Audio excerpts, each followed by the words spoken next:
Bidang 2. Hadis hukum. Bab 3. Wasiat. An Sa'id bin Abi Waqqas radhiyallahu anhu an abihi qala maridtu bi Makkah maradan فأشفيت منه على الموت فأتاني النبي صلى الله عليه وسلم يعودني فقلت يا رسول الله إن لي مالا كثيرا وليس يرثني إلا ابنتي أفأتصدق ثلثي مالي؟ قال لا. فقلت فالشطر؟ قال لا. قال قلت الثلث؟ قال الثلث كبير إنك إن تركت ولدك أغنياء خير من أن تتركهم عالة يتفكفون الناس وإنك لن تنفق نفقة إلا أجرت عليها حتى اللقمة ترفعها إلى في امرأتك. Riwayat Al-Bukhari. Warahmatullahi wabarakatuh. Kita telah dengar bacaan hadis tadi. Ustazah akan bacakan maksud hadis. Daripada Amir Sa'ad bin Abi Waqqas, daripada bapaknya berkata, aku telah sakit teruk di Mekah.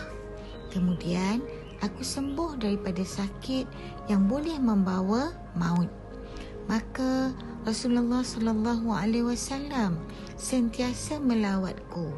Kemudian aku bertanya kepada baginda, wahai Rasulullah sallallahu alaihi wasallam, aku mempunyai harta yang banyak dan tidak ada yang akan mewarisinya melainkan seorang anak perempuanku. Adakah boleh aku menyedekahkan 2/3 daripada hartaku? Jawab baginda sallallahu alaihi wasallam, tidak boleh.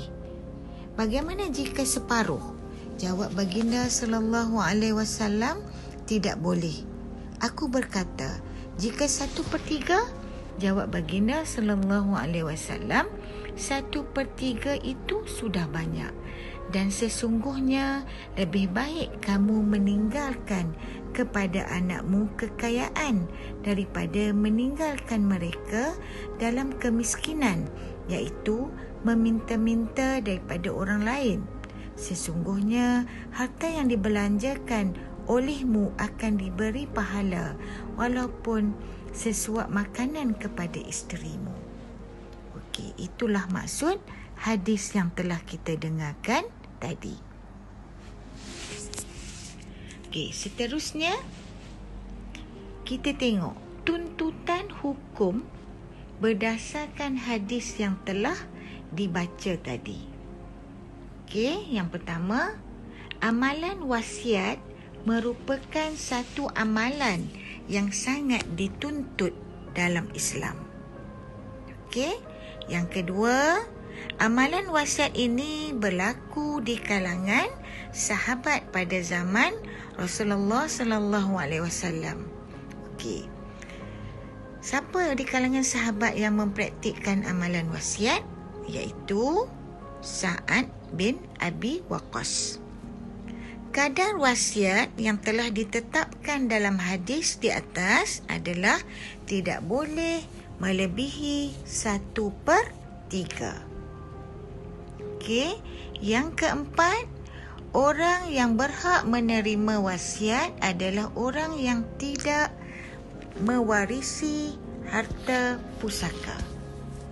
Yang kelima, persamaan antara wasiat dan pusaka ialah boleh memiliki selepas berlakunya kematian. Kita dapat 5 perkara penting dalam hadis di atas.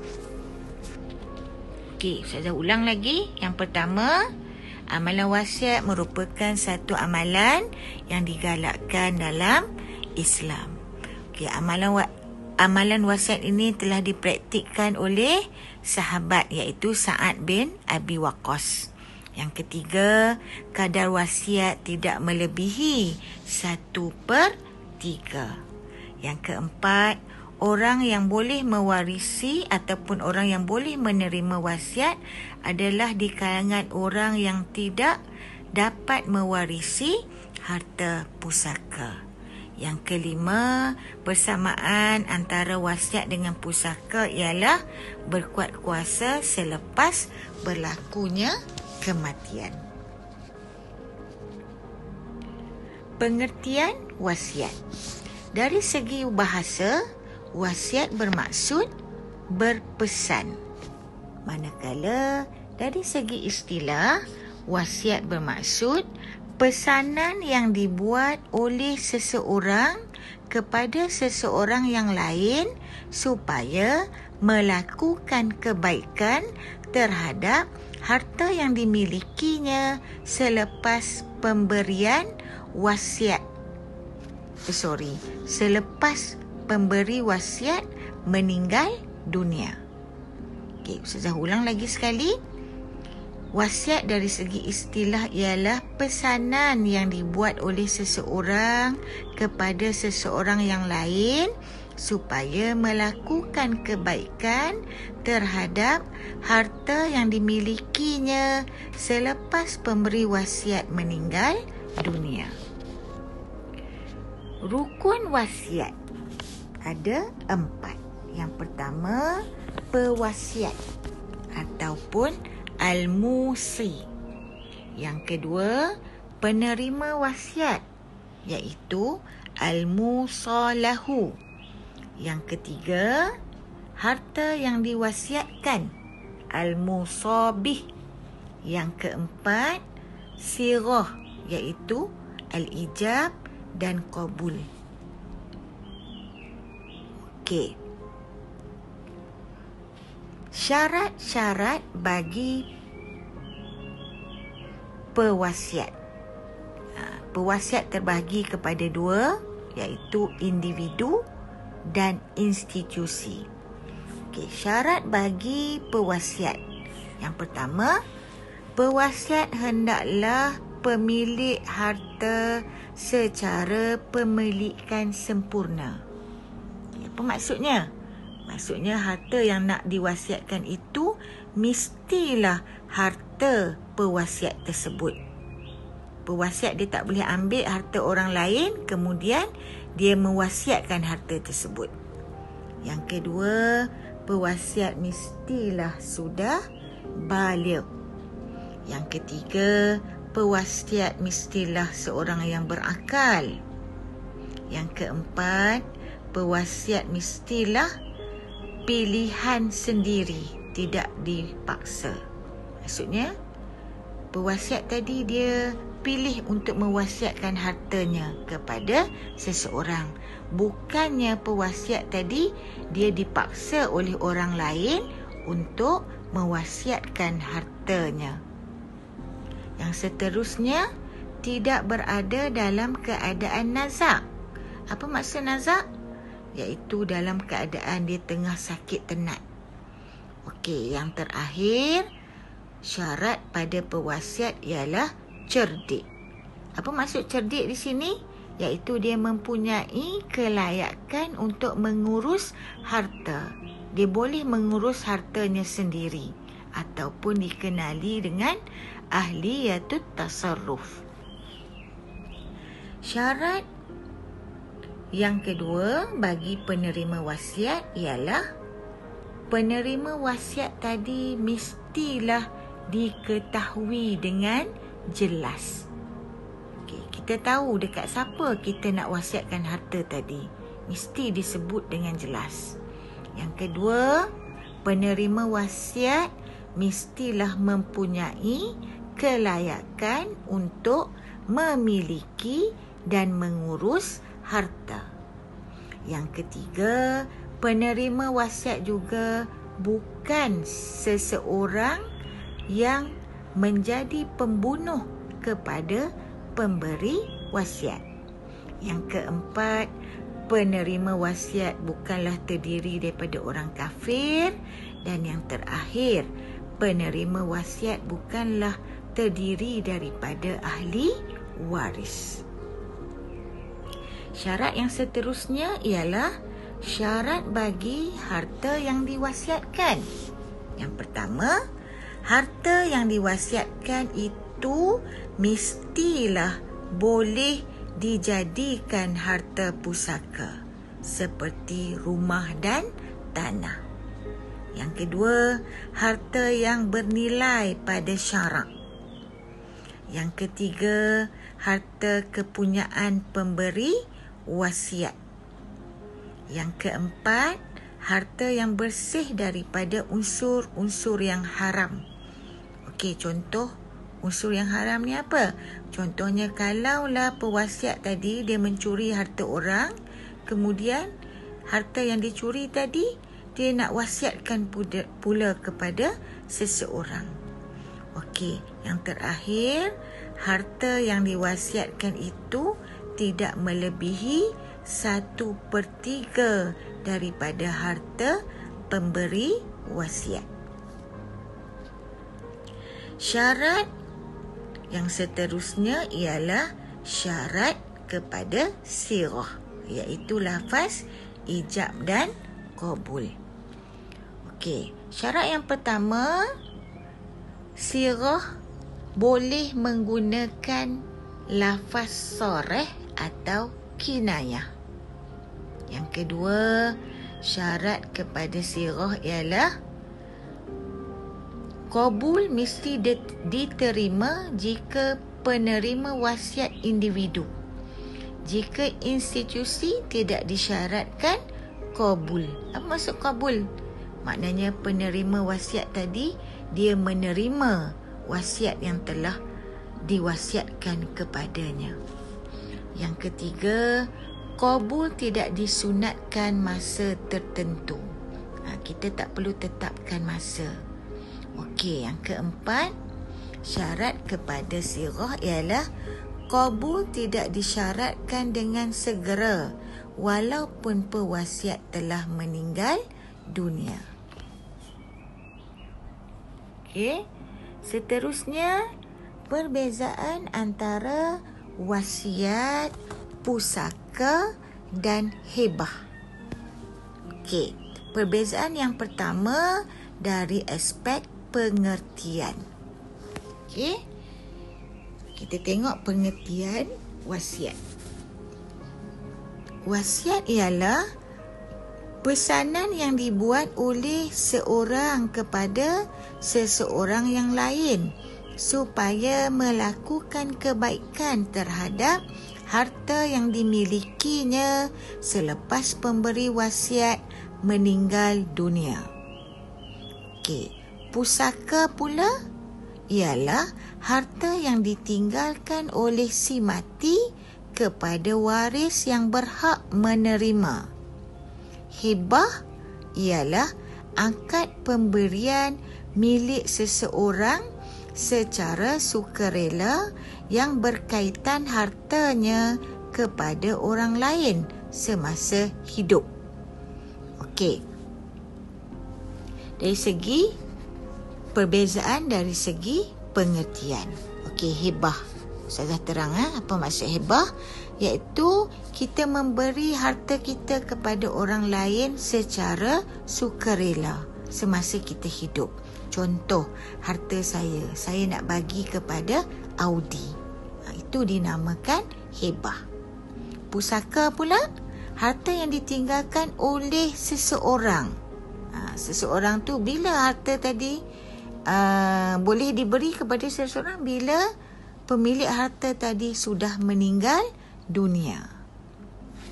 Okey, seterusnya perbezaan dari aspek waktu berkuat kuasa. Okey, kalau wasiat, bila kita boleh ambil harta tadi setelah orang yang memberi wasiat tadi meninggal dunia. Sama juga dengan pusaka. Pemilik harta tadi dah meninggal dunia, barulah harta tadi berpindah milik kepada orang lain. Okey, hibah pula serta merta. Kalau orang tu dah bagi harta dia pada orang lain, maka harta tadi akan berpindah milik serta merta. Kadar. kadar wasiat tidak lebih daripada 1/3 daripada harta pemberi wasiat tadi. Okey. Pusaka mengikut kadar yang telah ditentukan oleh syarak. Dalam Islam dia dah tetapkan.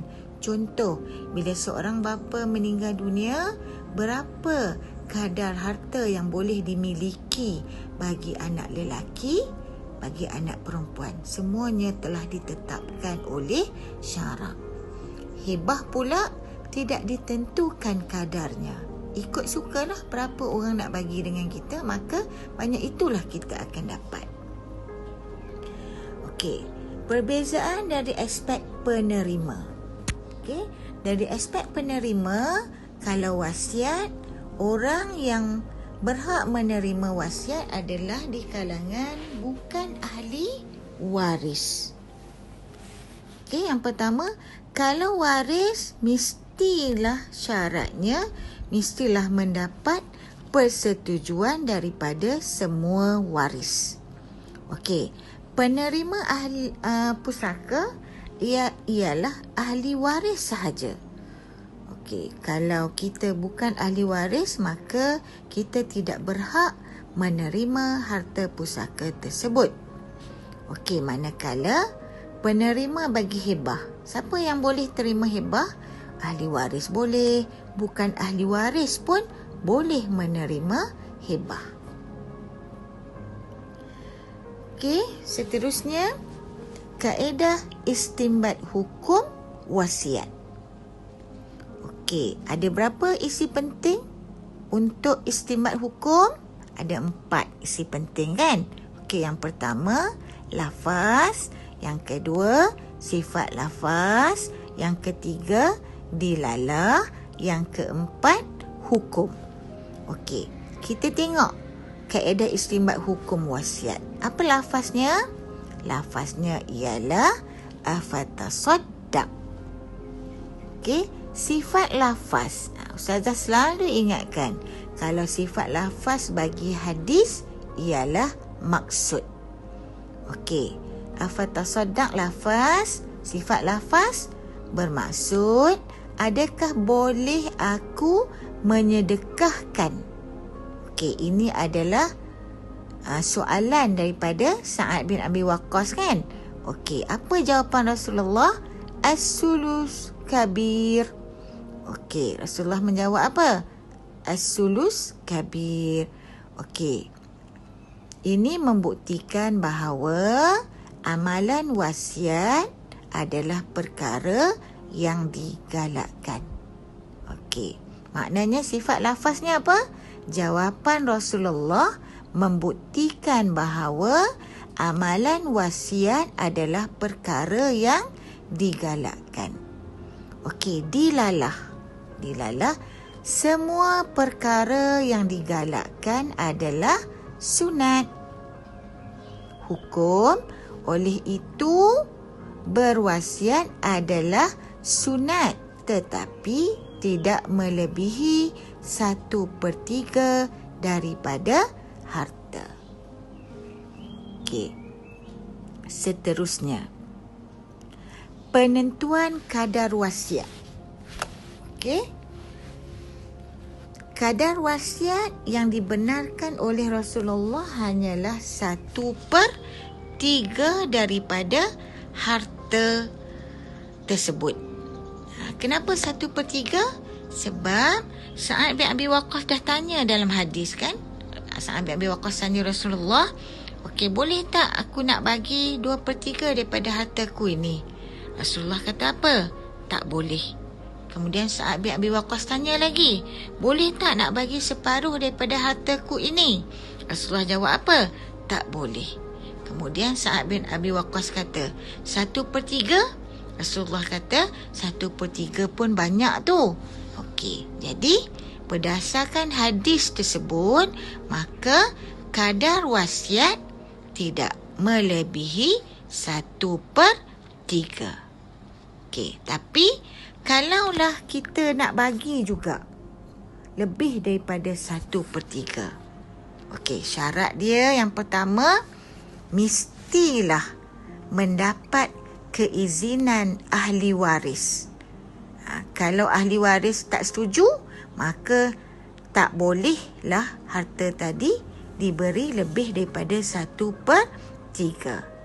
Okey, tapi kalau ahli waris tadi setuju, maka bolehlah diambil lebih daripada 1/3 harta wasiat tadi. Okey. Orang yang memberi keizinan, kan, mesti mendapat keizinan daripada ahli waris. Okey, syaratnya ahli waris yang memberi keizinan untuk memberi lebih daripada 1/3 harta wasiat tadi mestilah di kalangan ahliyatut tasarruf. Okey, apa maksud ahliyatut tasarruf? Orang yang boleh menguruskan harta tersebut. Okey. Harta yang diwasiatkan itu boleh dimiliki setelah pemberi wasiat meninggal dunia. Bila kita boleh ambil harta wasiat tadi? Bila pewasiat tadi meninggal dunia, barulah kita boleh ambil harta wasiat tadi. Okey. Yang keempat, orang yang menerima wasiat bukanlah terdiri daripada orang yang membunuh pemberi wasiat. Yang kelima, hendaklah dipastikan bahawa orang yang menerima wasiat itu bukan ahli waris. Ahli waris tak boleh menerima harta melalui wasiat. Okey, ada 5 syarat untuk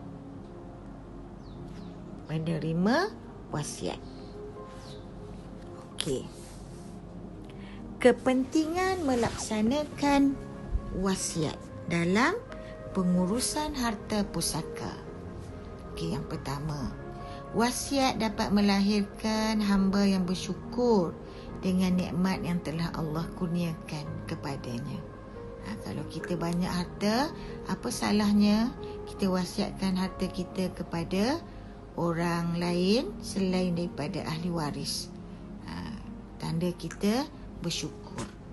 Yang kedua, wasiat boleh dianggap sebagai salah satu medium kerjasama dalam Islam kerana faedah dan kebaikannya yang turut membantu golongan yang kurang bernasib baik. Maksudnya apa? Maksudnya kalau kita harta banyak, kita bolehlah wasiat kepada golongan yang memerlukan. Okey, yang ketiga, membuka ruang untuk mendekatkan diri kepada Allah Subhanahu wa ta'ala dengan menyalurkan harta yang diwasiatkan untuk maslahah umat Islam. Yang keempat, melalui wasiat, jalan wasiat ni akan dapat mengekalkan silaturahim antara pemberi wasiat dengan orang yang menerimanya. Okey, seterusnya, jenis-jenis pemberian harta selain daripada wasiat untuk pembangunan umat Islam. Selain daripada wasiat, apa lagi bentuk pemberian yang kita boleh beri kepada orang lain untuk pembangunan umat Islam? Okey, yang pertama, sedekah. Yang kedua, zakat. Yang ketiga, wakaf. Okey, apa maksud sedekah? Pemberian berupa sesuatu yang berguna dan bermanfaat kepada orang lain yang sangat memerlukan bantuan. Iaitu, siapa golongan yang memerlukan bantuan ni? Iaitu golongan fakir dan miskin semata-mata kerana Allah. Sedekah kita boleh bagi kepada orang yang memerlukan. Seterusnya, maksud zakat. Okey, kadar yang ditentukan daripada beberapa jenis harta yang wajib dikeluarkan kepada golongan manusia yang tertentu apabila cukup syarat tertentu. Dengan berzakat akan membantu pembangunan ekonomi masyarakat Islam dan juga negara. Okey. Yang ketiga, wakaf. Apa dia wakaf?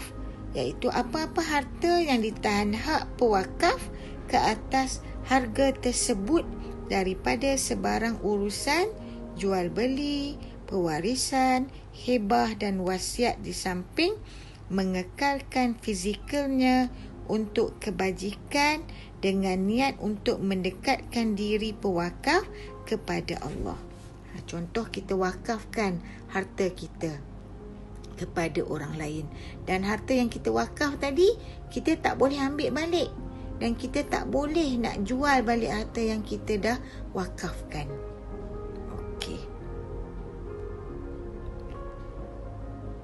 Okey, faham? Tajuk kita pada hari ini iaitu wasiat. Wallahu a'lam bissawab.